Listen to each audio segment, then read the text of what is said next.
Sir highest ಎಷ್ಟು dogs ಇದೆ ನಿಮ್ಮ ಹತ್ರ, ಅಂದ್ರೆ ಎಷ್ಟು ಕೋಟಿ ಬೆಲೆ ಬಾಳುವಂತ? ನನ್ನ ಹತ್ರ 150 ನಾಯಿ ಓನರ್. ನಾನು 150 ನಾಯಿ ಓನರ್. ಆದ್ರೆ ಅದರಲ್ಲಿ ನಾರ್ಮಲ್ ಡಾಗ್ಸ್ಗಳು ಇದೆ, ಅಂದ್ರೆ 25,000 50,000 ಇದೆ 150ರಲ್ಲಿ. ಆದ್ರೆ ಸೆಲೆಬ್ರಿಟಿ ಡಾಗ್ಸ್ ಅಂದ್ರೆ ನಾನು ಅದನ್ನ ವರ್ಲ್ಡ್ ನ್ಯೂಸ್ ಅಲ್ಲಿ ಈ ತರ ಬರ್ಸಿದ್ದೀನಲ್ಲ, ಆ ತರದ್ದು ಇವಾಗ ಬದುಕಿರೋದ್ರಲ್ಲಿ ಹೇಳ್ತೀನಿ. ಫಸ್ಟ್ ಕೊರಿಯನ್ ಮ್ಯಾಸ್ಟಿಫ್ ತಂದು ಸತ್ತೋಯ್ತದು, ಯಾಕಂದ್ರೆ ಅದು ಫುಲ್ ಫ್ಯಾಟ್ ಆಗಿ ಏಜ್ ಆಗಿ ಸತ್ತೋಯ್ತು. ಅಲಸ್ಕನ್ ಮ್ಯಾಲಮೂಟ್ ನೆಕ್ಸ್ಟ್ ತರಿಸ್ದೆ, ಅದು ಇದೆ. ಟಿಬೆಟಿಯನ್ ಮ್ಯಾಸ್ಟಿಫ್ ತರಿಸ್ದೆ, ಅದು ಇದೆ. ಅದಾದ್ಮೇಲೆ ಕೊಕೇಶನ್ ಶೆಪರ್ಡ್ ತರಿಸ್ದೆ, ಅದು ಇದೆ. ಅದಾದ್ಮೇಲೆ ಈಗ ಹೊಸ ಬ್ರೀಡ್ ಒಂದು ತರಿಸಿದ್ದೀನಿ, ಸಾರಿ ವುಲ್ಫ್ ಡಾಗ್. ಅದಂತೂ ಫುಲ್ಲು ಕಿತ್ಕೊಂಡು ಓಡ್ಬಿಡ್ತು. ವರ್ಲ್ಡ್ ನ್ಯೂಸ್ ಒನ್ ನೈಟ್ ಅಲ್ಲಿ ನೆಕ್ಸ್ಟ್ ಲೆವೆಲ್ಗೆ ಹೊಟ್ಟೋಯ್ತದು. ಅಂದ್ರೆ ಎಲ್ಲಾದು 300 600 ಚಾನಲ್ ವರ್ಲ್ಡ್ ವೈಡ್ ಬಂದಿದೆ. ಇಂಡಿಯಾ ಬಿಟ್ಟು ಮಾತ್ರ ಮಾತಾಡ್ತಾ ಇರೋದು ನಾನು, ಯಾಕಂದ್ರೆ ಇಂಡಿಯಾದ ಲೆಕ್ಕನೇ ಇಲ್ಲ, ಅಷ್ಟು ಬಂದಿದೆ. ನಾನು ಇಂಡಿಯಾ ಬಿಟ್ಟು ಆಚೆ ಬರೋದು ನನಗೆ ಪ್ಲಸ್ ಆಗುತ್ತೆ, ಅಂದ್ರೆ ನೆಕ್ಸ್ಟ್ ಲೆವೆಲ್, ಇಂಟರ್ನ್ಯಾಷನಲ್ ಲೆವೆಲ್ಗೆ. ಅದರಿಂದ ನಾನು ಅದ್ರ ಬಗ್ಗೆ ಮಾತ್ರ ಮಾತಾಡ್ತಾ ಇದ್ದೀನಿ. ಇಂಡಿಯಾದಂತೂ ಲೆಕ್ಕನೇ ಇಲ್ಲ. ಸಣ್ಣ ಪುಟ್ಟ ಅವ್ರು ಬೈಕೊಂಡು ಉಳ್ಕೊಂಡು ಎಲ್ಲ ಹಾಕಿದ್ದಾರೆ, ಆದ್ರೆ ನಂದು ಇಂಡಿಯಾದ ಲೆಕ್ಕನೇ ಇಲ್ಲ. ನಂಗೆ ಬೇಡ, ನಂಗೆ ಹೊರಗಡೆದೇ ಬೇಕು. ಯಾಕಂದ್ರೆ ನಾನು ಇಂಟರ್ನ್ಯಾಷನಲ್ ಆಗಬೇಕು ಅಂತ 10ನೇ ಕ್ಲಾಸಲ್ಲಿ ಕನಸು ಕಂಡಿದ್ದೆ. ವರ್ಲ್ಡ್ಗೆ ಗೂಗಲ್ ಮಾಡಿದ್ರೆ ವರ್ಲ್ಡ್ಸ್ ನಂಬರ್ 1 ಅಂದ್ರೆ ನಾನೇ ಬರಬೇಕು ಅಂತ. ಇವತ್ತು ವರ್ಲ್ಡ್ಸ್ ನಂಬರ್ 1 ಡಾಗ್ ಬ್ರೀಡರ್, ಇಲ್ಲ world's number 1 celebrity dog breeder ಅಂತ ಹಾಕಿ ನನ್ನ ನೇಮ್ ಹಾಕ್ಬೇಡಿ, ನಾನೇ ಫಸ್ಟ್ ಇದ್ರಲ್ಲಿ ಬರ್ತೀನಿ. ಅಂದ್ರೆ ಆ ರೀತಿ ರೇಸಿಗೆ ಬೀಳ್ಲಿಕ್ಕೆ ಏನ್ ಕಾರಣ ಅಂತ? ನಾನು ಡಾಗ್ ಶೋಲಿ ಫಸ್ಟ್ ಹೋಗ್ತಾ ಇದ್ದೆ. ಆ ಡಾಗ್ ಶೋಲ್ ಹೋದಾಗ ನಾನು ಬರ್ತೀನಿ ಅಂದ್ರೆ ಕ್ರೌಡ್ ಫುಲ್ ಆಗೋದು. ಅದರಿಂದ ನನಗೆ ಡಾಗ್ ಶೋಲ್ಲೇ ಎಂಟ್ರಿ ಫ್ರೀ, ಸ್ಟಾಲ್ ಫ್ರೀ, ಎಲ್ಲ ಫ್ರೀ. ಆಗಿನ ಕಾಲದಲ್ಲೇ ಕೊಡೋರು. ನಾನೊಂದು HR ಲಾರಿ ಮಾಡ್ಕೊಂಡು ನಾಯಿ 15-20 ನಾಯಿ ತುಂಬ್ಕೊಂಡು ಹೋಗ್ತಿದ್ದೆ. ಅದಕ್ಕೆ ಲಾರಿ ಫುಲ್ಲು ಬ್ಯಾನರ್ ಕಟ್ಕೊಂಡು ನಾನು ಇಳಿಸ್ತಾ ಇದೀನಿ ಅಂದ್ರೆ ಜನ ಬಂದು ಕಾಯ್ಕೊಂಡು ಕೂತಿರೋ. ಸರ್ ನಾಯಿ ಅಂದ್ರೆ ಎಷ್ಟು ಭಯ ನಮ್ಗೆಲ್ಲ. ನಮ್ಗೆ ರೂಢಿ ಆಗ್ಬಿಟ್ಟಿದೆ, ನಮ್ಗೆ ಅವೆಲ್ಲ ಏನಿಲ್ಲ. ಆ ತರ ಅದರಲ್ಲೇ 3,000 ಪ್ರೈಸ್ ವಿನ್ ಮಾಡಿದೆ, 300 ನಾಯಿ ಚಾಂಪಿಯನ್ ಮಾಡಿದೆ. ಅಂದ್ರೆ ಏನ್ ಮಾಡಿದ್ರು ಅದು 4 ಗೋಡೆ ಮಧ್ಯ ಆಗಿತ್ತು. ಅಂದ್ರೆ ಅದು ಅಲ್ಲಿ ಬಂದವರಷ್ಟೇ ಮಾತಾಡ್ತಾ ಇದ್ರು. ನನ್ಗೆ ಅಂದ್ರೆ ಅದ್ ಸಾಕು ಅನಿಸ್ಬಿಡ್ತು. ಡಾಗ್ ಶೋಗೆ ಹೋಗೋದು, ಪ್ರೈಸ್ ವಿನ್ ಆಗೋದು, ಆ ಪ್ರೈಸ್ ಇಟ್ಕೊಳಕ್ ಜಾಗ ಇಲ್ಲದೆ ಕೆಲಸದವ್ರಿಗೆ ದಾನ ಮಾಡೋದು, ಮೂಟೆ ಕಟ್ಟ ಅಟ್ಟದ ಮೇಲೆ ಹಾಕೋದು, ಏನು ಯೂಸ್ ಇಲ್ಲ. ಅಲ್ಲಷ್ಟೇ ಪ್ರಶಂಸೆ. ಆಚೆ ಬಂದ್ಮೇಲೆ ಅದೇನು ರೆಕಗ್ನೈಸ್ ಇರ್ಲಿಲ್ಲ. ಅದಕ್ಕೆ ಏನ್ ಮಾಡಿದೆ, ಆ ಡಾಗ್ ಶೋಗೆ ಹೋಗೋದನ್ನೇ ಬಿಟ್ಬಿಟ್ಟೆ. ಯಾಕಂದ್ರೆ ನನ್ನ ಚೀಫ್ ಗೆಸ್ಟ್ ಕರೆಯಕ್ಕೆ ಸ್ಟಾರ್ಟ್ ಮಾಡ್ತಾರೆ. ಡಾಗ್ ಶೋಗೆ ನಾನು ಚೀಫ್ ಗೆಸ್ಟು ಆ ಥರ ಎಲ್ಲ ಸ್ಟಾರ್ಟ್ ಮಾಡ್ತಾರೆ. ಆ ಲೆವೆಲ್ಗೆ ಹೋಗ್ತೀನಿ. ಅವಾಗ ಇನ್ನೊಂದು ಥಿಂಕ್ ಮಾಡ್ತೀನಿ, ನಾನು ಇಷ್ಟು ಬಂದೆ, ಇವಾಗ ಇನ್ನೇ ಏನಾರು ಮಾಡ್ಬೇಕು ಅಂದ್ಬಿಟ್ಟು ವರ್ಲ್ಡಲ್ಲಿ ಯಾರ ಹತ್ರ ಇಲ್ದೇರೆ ನಾಯಿ ತರಿಸಿದ್ರೆ ವರ್ಲ್ಡ್ ನ್ಯೂಸ್ ಮಾಡ್ಬೋದು ಅನ್ನೋದು ಮೈಂಡಿಗೆ ಬರುತ್ತೆ. ಅವಾಗ ಫಸ್ಟ್ ಕೊರಿಯನ್ ಮ್ಯಾಸ್ಟಿಫ್ ಅನ್ನೋದನ್ನ ತರಿಸ್ತೀನಿ, ಕೊರಿಯನ್ ಮ್ಯಾಸ್ಟಿಫ್ ಅಂತ. ಅದಾಗ್ತಿದಂಗೆನೆ ಇದು ಬೇಡ, ಇನ್ನೂ ರೇರ್ ತರ್ಸೋಣ, ಹಂಗೆ ಬಂದು ಇವತ್ತು ಈ ಲೆವೆಲ್ಗೆ ಇದೀನಿ.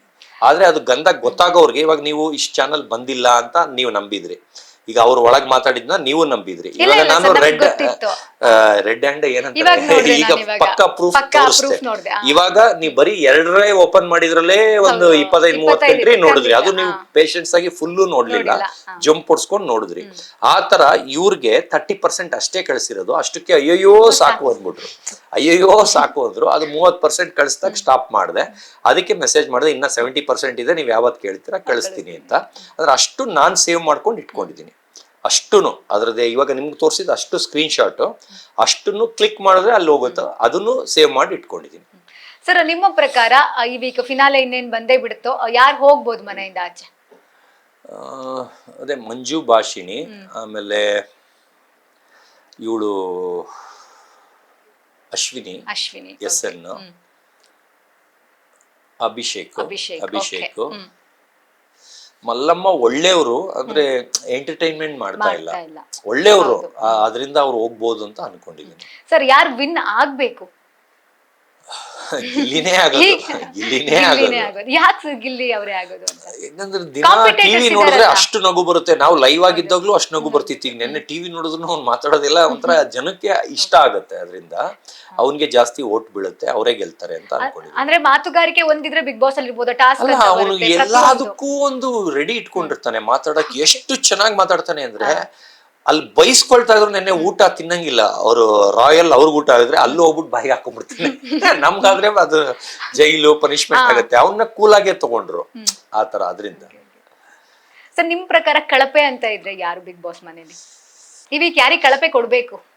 ಅಲ್ಲ, ಧ್ರುವ ಏನಂದ್ರೆ ಮಿಸ್ಟರ್ ಪರ್ಫೆಕ್ಟ್ ತರ ಮಾತಾಡ್ತಾರೆ,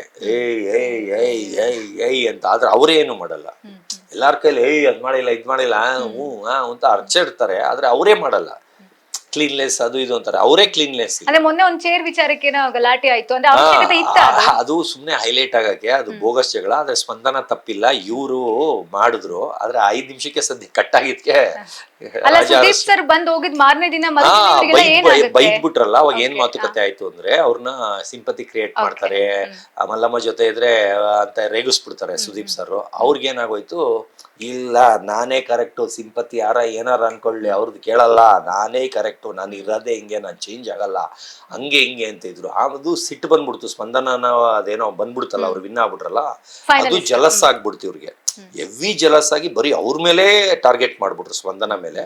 ಆ ವಿಷಯಕ್ಕೆ ಮಾಳುಗೇನೋ ಚೇರೆತ್ತಿಕ್ಕು ಅಂತಾರೆ. ಆಮೇಲೆ ಹಂಗಂಗೆ ರಿಯಲ್ ಜಗಳ ಆಗತ್ತೆ. ಆದ್ರೆ ಸ್ಪಂದನ ತಪ್ಪಿಲ್ಲ, ಸ್ಪಂದನ ಕೆದಕೊಂಡೋಗಿಲ್ಲ, ಇವರೇ ಕೆದಕೊಂಡು ಜಗಳ ತೆಗಿತಾರೆ. ಆಮೇಲೆ ಇಂದ 5-10 ನಿಮಿಷಕ್ಕೆ ಕಟ್ ಆಗ್ಬಿಡುತ್ತೆ ಇದು ಟೇಪು. ಅವಾಗ ಅವ್ರ ಪವರೇ ಹೊಟ್ಟೋಯ್ತು. ರಾಜ ಅರಸು ಸೇವಕ ಹೊಟ್ಟೋಗ್ಬಿಡುತ್ತೆ. ಅವ್ರು ಹಾರಾಡಿದ್ದೆಲ್ಲ ವೇಸ್ಟ್, ನೀರಲ್ಲಿ ಹೋಮ ಮಾಡ್ದಂಗ ಆಯ್ತು. ಅದಕ್ಕೆ ಎಲ್ಲಾರು ನಕ್ಕಿದ್ರು. ಸರ್, ಕೊನೆಯದಾಗಿ ಬಿಗ್ ಬಾಸ್ ಇಂದ ಆಚೆ ಬಂದಿದ್ದೀರಾ, ಸೊ ನಿಮ್ಗೆ ವೋಟ್ ಮಾಡಿದಂತಹ ಜನಗಳಿಗೆ ಏನ್ ಹೇಳ್ತೀರಾ? ಎಲ್ಲಾರ್ಗೂ ಧನ್ಯವಾದ ಹೇಳ್ತೀನಿ. ಯಾಕಂದ್ರೆ ನಾನು ಅಷ್ಟು ಪ್ರಮೋಷನ್ ಮಾಡಲಿಲ್ಲ ಅಂದ್ರೂ 3 ವಾರದವರೆಗೂ ನನ್ನ ಉಳಿಸ್ಕೊಂಡ್ರಿ. ಅದು ಎಲ್ಲಾರ್ಗೂ ನಾನು ಧನ್ಯವಾದ ಹೇಳ್ತೀನಿ. ಯಾಕಂದ್ರೆ ಇಷ್ಟು ರೆಕಗ್ನೈಸ್ ಆಗ ಕಾರಣ ಬಿಗ್ ಬಾಸು, ಆಮೇಲೆ ನಿಮ್ಮ ಜನತೆಗಳು. ನಾನೀಗ ರೋಡಲ್ಲಿ ಹೋದ್ರು ಎಲ್ಲರೂ ಅಷ್ಟು ರೆಕಗ್ನೈಸ್ ಮಾಡ್ತಾ ಇದ್ದಾರೆ. ಇನ್ನು ನಾನು ಇವತ್ತು ಇಲ್ಲಿಗೆ ಬರೋ ಅಷ್ಟೊತ್ತಿಗೆ ಅಷ್ಟು ಜನ ಮಾತಾಡಿಸಿ ಅಷ್ಟು ಫೋಟೋ ಹೊಡ್ಸ್ಕೊಂಡ್ರು. ಇದಕ್ಕೆಲ್ಲ ಕಾರಣ ನೀವೇ. ಅದರಲ್ಲಿ ನಾನು ಕೆಟ್ಟದಾಗಿ ನಡ್ಕೊಂಡಿದ್ದೀನೋ, ಒಳ್ಳೇದಾಗಿ ನಡ್ಕೊಂಡಿದ್ದೀನೋ, ವಿಲನ್ ಅನ್ಸಿದ್ದೀನೋ, ಇದೆಲ್ಲ ದಯವಿಟ್ಟು ಕ್ಷಮಿಸಿ. ಯಾಕಂದ್ರೆ ನಾನು ಯಾವುದು ನಾನು ಮಾಡಿಲ್ಲ, ಅವರಾಗವರೇ ಕ್ರಿಯೇಟ್ ಮಾಡಿದ್ರು. ಅದಕ್ಕೆ ಜಗಳ ಆಡಬೇಕಾಗಿ ಬಂತು. ಆದರೆ ಕೊನೆಗೆ ನನ್ನೇ ವಿಲನ್ ಮಾಡಿದ್ರು, ಅದು ಸಂತೋಷ. ಇವತ್ತು ಚಂದ್ರಪ್ರಭಾ ಕಂಡ್ರೆ ನಂಗೆ ಇಷ್ಟ. ನಾನು ಅವ್ರಿಗೇನು ದ್ರೋಹ ಮಾಡಿಲ್ಲ. ಅಂದರೆ ಅವರು ನನ್ನೇ ಹಾಕಿ ತುಳಿಯೋಕ್ಕೆ ಅವ್ರ ಜೊತೆ ಸೇರ್ಕೊಂಡು ಅವರೂ ನನ್ನ ಜೊತೆ ತುಳಿಯಂಗೆ ಮಾಡಿದ್ರು. ಆದರೂ ನಂಗೆ ಚಂದ್ರಪ್ರಭಾ ಮೇಲೆ ಏನೂ ಬೇಜಾರಿಲ್ಲ. ಇದು ಕರ್ನಾಟಕ ಜನತೆಗೆ ಇನ್ನೂ ನನ್ನ ಹೆಚ್ಚಿನ ಮಟ್ಟದಲ್ಲಿ ಬೆಳೆಸಿ, ಇನ್ನೂ ನನಗೆ ಒಳ್ಳೆ ಅವಕಾಶ ಸಿಗಂಗೆ ಮಾಡಿ ದಯವಿಟ್ಟು. ಈ ಆಲ್ರೆಡಿ ತುಂಬ ಹೆಸರು ಬರಂಗೆ ಮಾಡಿದ್ದೀರಾ, 3 ವಾರದಲ್ಲೇ ಇಷ್ಟು ಹೆಸರು ಬರಂಗೆ ಮಾಡಿದ್ದೀರಾ. ಎಲ್ಲರಿಗೂ ಒಳ್ಳೇದಾಗಲಿ. ಧನ್ಯವಾದಗಳು. Thank you so much sir. ನಿಮ್ಮ ಪ್ರೀಶಿಯಸ್ ಟೈಮ್ನ ನಮಗೆ ಕೊಟ್ಟಿದ್ದಕ್ಕೆ thank you so much. Thank you. ನೋಡಿದ್ರಲ್ವಾ, ಇದಾಗಿತ್ತು ಬಿಗ್ ಬಾಸ್ ಮಾತುಕತೆ. Signing off by Pallavi N Raj. ನೋಡ್ತಾ ಇರಿ ನ್ಯಾಷನಲ್ ಟಿವಿ.